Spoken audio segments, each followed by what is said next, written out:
We turn now to the race for House Speaker. In a state of chaos this morning, Steve Scalise, who had been the leading contender, stepping aside last night in the face of opposition by GOP hardliners. Our senior congressional correspondent Rachel Scott is on the Hill tracking it all. A very busy night. Rachel, good morning. Rebecca, good morning. This is a sudden turn in what has become an unprecedented fight for Speaker of the House.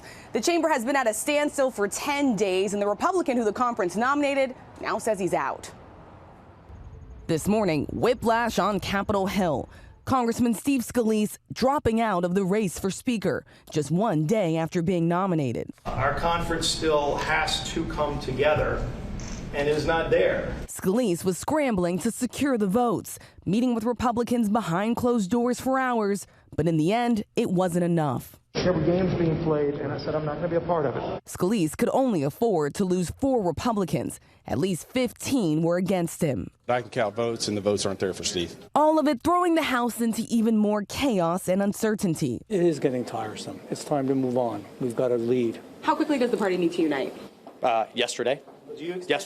It's been 10 days since a group of rebel Republicans turned against Kevin McCarthy, joining with Democrats to oust him as Speaker, paralyzing the chamber.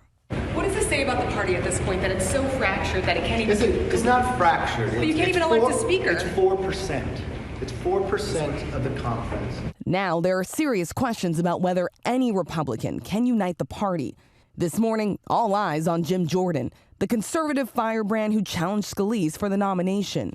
If Scalise couldn't do it, why will Jordan be able to? Because he unites the factions of the party who weren't behind Steve Scalise. But it's unclear if Jordan can sway moderates frustrated with how this all went down.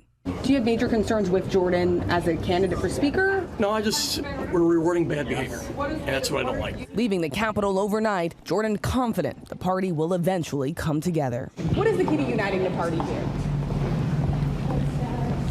I think we'll get there.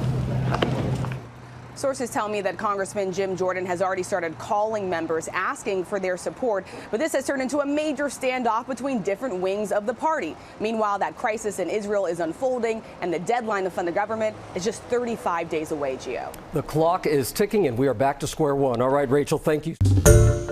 Hi, everyone. George Stephanopoulos here. Thanks for checking out the ABC News YouTube channel. If you'd like to get more videos, show highlights, and watch live event coverage, click on the right over here to subscribe to our channel. And don't forget to download the ABC News app for breaking news alerts. Thanks for watching.